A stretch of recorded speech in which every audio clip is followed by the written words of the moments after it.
자, 여러분들 안녕하십니까? 오늘도 힘든 시장 정말 수고 많으셨습니다. 보시는 게 코스닥 지수인데요. 어제 오늘 큰 거 두 방 맞으니까 정신이 돌아오지 않고 있는데요. 회복이 잘 안 되고 있습니다. 시장은 나올 수 있는 악재는 죄다 나온 것 같습니다. 경기가 좋아지지도 않았는데 인플레 압박으로 긴축이 예정이 돼 있죠. 이건 27일 FOMC 이후 불확실성이 결정될 듯 싶고요. 그리고 국제 정세, 요게 좀 문제였죠. 국제 정세 역시 원만히 해결되고 있지 않습니다. 미국이 우크라이나 침공 대비해서 미군 8,500명 그리고 전함 군용기를 동유럽에 배치 명령을 했습니다. 그래서 러시아의 우크라이나 침공이 임박하지 않았느냐란 우려가 커지고 있는 상황인데요. 미 상원에서는 러시아 제재 법안을 현재 만들고 있는 중이고요.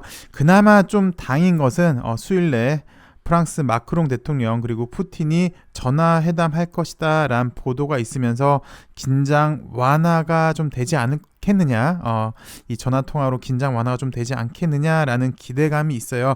게다가 오늘 러시아가 정치적인 이슈로 가스를 중단하지 않겠다라는 소식이 좀 긍정적으로 작용이 됐는데요. 글쎄요, 그 미래를 예측하는 게 사실 많이 힘들어요. 근데 미국, 러시아가 극단적으로 나갈까도 싶어요. 만약 그랬을 거라면 일단 유가가 말 그대로 정말 초급등을 했어야 되는데 그 정도 수준까지는 아닌 것 같아서 일단 좀 한풀 좀 꺾이지 않을까? 라는 기대도 있는데 일단 한번 봐야죠. 여태까지는 대사관 직원 철수 명령 그리고 미군 배치 명령까지 있어서 일단 지금까지는 상황이 안 좋은 건 맞고요. 여기에 오늘 북한이 오전에 순항 미사일 2발을 발사했다는 소식이 들렸어요. 그래서 그렇지 않아도 분위기가 좀 많이 뒤숭숭한데 더 뒤숭숭하게 만들어서 북한의 ICBM 미사일 우려를 낳았고요. 여기서 끄시면 좋겠건만 오늘 잘 아시다시피 확진자 수가 최고치를 기록을 했습니다. 여기에 대한 불안 심리도 있었던 하루이지 않았나 싶습니다. 최근 보시다시피 주가가 정말 수직으로 이렇게 하락을 했어요. 정말 거의 절벽, 각도를 보시면 거의 절벽이에요. 이렇게 많이 하락을 하다 보니까 그 영끌이 화두였죠. 그만큼 많은 동학 개미들이 많이 들어왔는데 신용 물량이 만약에 있었다면 반대 매매도 어느 정도 나오지 않았나 생각이 들어요. 그래서 또 투매를 불러일으키는 이런 악순환도 있었던 하루인 것 같은데요. 글쎄요, 개인적으로는 이 정도면 기술적 반등도 나와야 하지 않을까 그렇게 생각이 듭니다. 정말 말 그대로 이렇게 수직 낙하를 했잖아요. 그래서 기술적 반등도 나올 것 같은데 일단 우크라이나 사태가 진정이 돼야 될 것 같고요. 그리고 FOMC 회의 결과가 단기 방향성에 있어서는 중요해 보입니다. 그리고 무엇보다 현재 시장에 이렇게 떨어지는 이유는 매수세가 실종을 한 거죠. 매도세만 크고 아무래도 시장이 대외 환경이 좀 불안하다 보니까 투심이 극도로 악화된 역량이 있긴 한데 일단 설도 좀 지나야 되겠고 또 내일 모레 LG에너지 솔루션도 상장이 되고 다시 매수세가 그러니까 투심이 이제 좀 살아나는지 한번 지켜보셔야 될 구간인데 일단 지금까지는 너무 많이 힘든 시장이었던 것 같습니다. LB는 오늘 4.74% 하락한 31,150원에서 마감을 했습니다. LB뿐만 아니라 LB 관련주들이 오늘 다 5에서 8% 오늘 LG가 좀 심하게 빠지더라고요. 정도 하락을 했는데 나으라는 소식은 안 나오고 피로감에 쌓인 LB 관련주였는데 최근 시장 변수까지 겹쳐지면서 더 심한 모습을 보여주고 있는 것 같아요. LB만 보셔도요. 어느새 이렇게 하락을 하더니 바로 요것도 지금 위험을 받고 있는 그런 상황이고 보시다시피 이 상태, 이 당시 때가 216이었잖아요. 216 때 주가도 현재는 위협을 받고 있는 그런 정말 좋지 않은 모습을 보여주고 있습니다. L생 역시 비슷한 상황이고요. 그 다음 넥사도 마찬가지고요. 좋지 않은 모습. 엘테라 역시 이렇게 살짝 지금 엇나가려고 하는 여기 살짝 나간 모습을 좀 보여주고 있고요.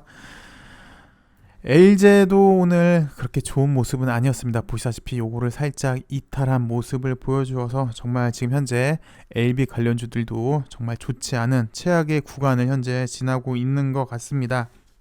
참 기다리는 소식은 나오지가 않네요. 근데 그 와중에 어제는 엘테라 안기용 대표가 인터뷰를 했습니다. 최근에 보시면 원래는 사실 LB 관련주 그러면 사실 진회장의 영향력이 입지가 상당히 큰 게 사실이죠. 근데 진회장 인터뷰는 없어요. 작년 말부터 여기에 대한 소식은 좀 조용하고 대신 뭐 할박사도 그랬고요. 넥사 대표도 그랬고요. LG 대표도 뭐 인터뷰가 나왔고 오늘은 엘테라 대표의 인터뷰가 나왔는데 요걸 통해서 LB의 목표를 자회사 대표의 인터뷰로 추정할 수밖에 없는데요. 그 내용은 다 보셨겠지만 뭐 엘테라로 LB와 시너지 효과를 극대화하겠다. 특히 엘테라는 안구 건조증의 성공에 자신을 하고 있다. 2월 말에 프리 BLA가 예정되어 있다 정도의 소식이었어요. 근데 이 정도 수준은 우리가 이미 알고 있는 수준이어서 뭐 특별할 것까지는 없었던 것 같습니다. 내용을 좀 보시면 엘테라는 LB그룹의 바이오 사업의 키 플레이어를 자신한다라고 얘기를 했는데 사실 엘테라를 인수했을 때 위드 코로나 사업이었죠. 위드 코로나 사업을 좀 보시면 백신이 있겠고, 그다음 유통이 있겠고, 그다음에 이제 부수 사업들, 뭐 알코올 솜, 주사기 등등등이 있겠는데 그 와중에 백신 유통 때문에 일단 인수를 했다라고는 밝혔어요.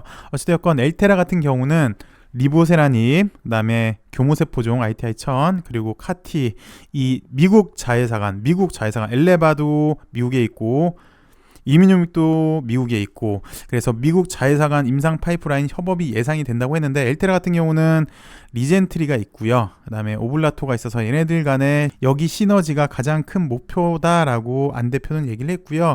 그 다음 안구건조증 치료제가 2월 달에 프리 BLA를 앞두고 있는데 미국에서만 1조 5천억 이상 매출의 안구건조증 치료제 여기 레스타시스보다 빠른 약효 발현을 보여서 더 좋은 약이 될 수 있다라고 기대를 하고 있네요. 그래서 이번 안구건조증이 엘테라가 글로벌 신약 개발 회사로 성장하는 데 신호탄이 될 것이다. 그리고 오블라토의 교모세포종도 있긴 있죠.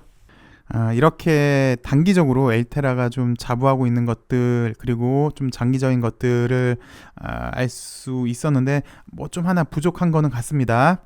그리고 어저께 우리가 주가를 한번 예상도 해 보았습니다. 그 와중에 키포인트가 이제 이민유믹 GBN 임상 2상이 4월에 종료되는 것에 맞춰서 한번 이런 흐름도 보일 수 있지 않을까라고 한번 예상만 해 봤는데요. 오늘 주가행에서 이민유믹 주요 이정표를 제시했다라는 소식을 전해줬습니다. 한번 살펴보도록 할게요.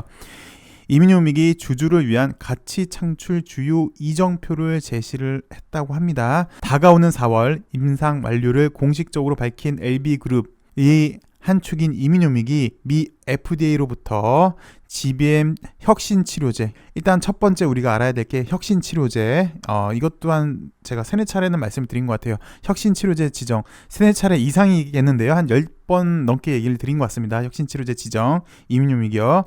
그리고 NDA 신청 준비를 하고 있다. 첫 번째 혁신치료제 지정, 두 번째 NDA 신청. 이렇게 자신하는 이유는 테모달이 2003년에 GBM 표준치료제로 등극을 했죠. 근데 테모달 같은 경우는 OS 값이 14개월인데 아시다시피 ITI-1000은 OS가 40개월이 넘고 있어요. 그래서 이제 4월 달에 임상 완료 데이터에서 OS 중간값이 40개월을 넘는다면 뭐 표준치료제 등극은 뭐 거의 기정사실화인 것 같은데요. 그렇게 된다면 이제 독점적 지위로 치료제의 세상이 나올 것 같은데 그래서 많이 기대가 된다. 그래서 이민유믹 IR 자료에 따르면 FDA에 혁신치료제 신청이 된 것으로 보인다고 합니다. 여기 혁신치료제 신청이 된 것으로 보여져요. 그래서 올해 혁신치료제 그리고 NDA 신청까지 한다면 또 여기 혁신치료제 같은 경우는 우선 심사와 가속 승인 모두 적용하거든요. 잠시 후에 보여드릴게요. 그래서 혁신치료제 같은 경우는 임상 2상이 끝나기 전에 신청을 하게 돼 있고요. 그래서 신청을 하면 60일 내에 응답을 하게 돼 있는데 그래서 좀 지금은 주가 좀 그렇지만 기대가 된다라는 거고요. 혁신치료제 같은 경우는 신속 심사 승인 제도는요, 뭐 잘 아시다시피 패스트트랙 제도가 있고요. 그다음에 혁신 치료제가 있고 신속 심사가 있고 우선 심사가 있습니다. 그래서 혁신 치료제를 보면 지정 조건이 뭐 심각한 질환, 기존 치료법 대비 임상적으로 상당한 개선을 보여주는 예비 임상 근거 제출. 그래서 뭐 임상적인 상당한 개선이 있고 등등등.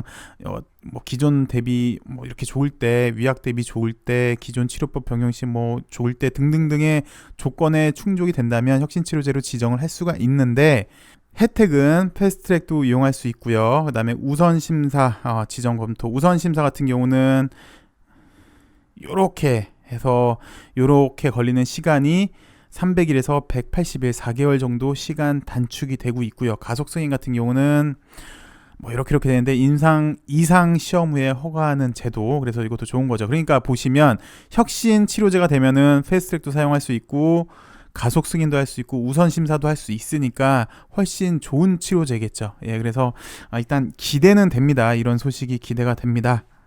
글쎄요, 뭐 현재 주가는 뭐 특별히 뭐라고 말할 게 없습니다. 근데 이걸 믿고 좀 전에 말했던 우리 이민용 건도 믿고 투자한 거니까 글쎄 기대는 한번 해봐야겠죠. 뭐 우리가 이렇게 예상한 대로만 나와준다면 분명히 좋을 걸로 예상이 되고 있습니다. 여기에 화물차사인 리보도 분명히 뭔가 소식이 나올 거예요. 지금 너무 좀 조용한데 리보까지 나와준다면 분명히 지금 주가랑은 틀릴 거예요. 지금 주가는 기대감만 있는, 아무것도 나오지 않는 현재 주가인 거고요. 이미노믹도 그렇고 리보도 그렇고 이렇게 나와준다면, 가시적인 성과가 나와준다면 시장은 또 반응을 해줄 거는 같습니다. 뭐 사실 그래요. 여유 자금이 있으면 뭐 좀 더 비중을 늘리겠죠. 더 투자를 하겠지만 많은 분들이 이미 뭐 제 영상을 들으시는 분들은 사실 너무 좀 오랫동안 갖고 계신 분들이 많으시거든요. 그래서 이미 여기에 많이 묶여 계세요. 그래서 솔직히 더 투자하기보다는 개인 투자자가 여유 자금이 또 어디 있겠습니까? 있는 거 안 뺐으면 다행이죠. 여튼 이 위기 잘 넘겨서 우리 살아서 봅시다. 그래서 좋은 날, 아까 이민요믹도 그렇고 리보도 그렇고 아필리아도 그렇고 카티도 그렇고 더 좋은 소식을 좀 더 위에서 꼭 살아서 여러분들이랑 같이 보고 싶네요. 여러분들 성투하시길 바라겠습니다. 그리고 좀 더 힘내고요. 시장도 반등하길 기대해 보도록 하겠습니다. 시청해 주셔서 감사합니다.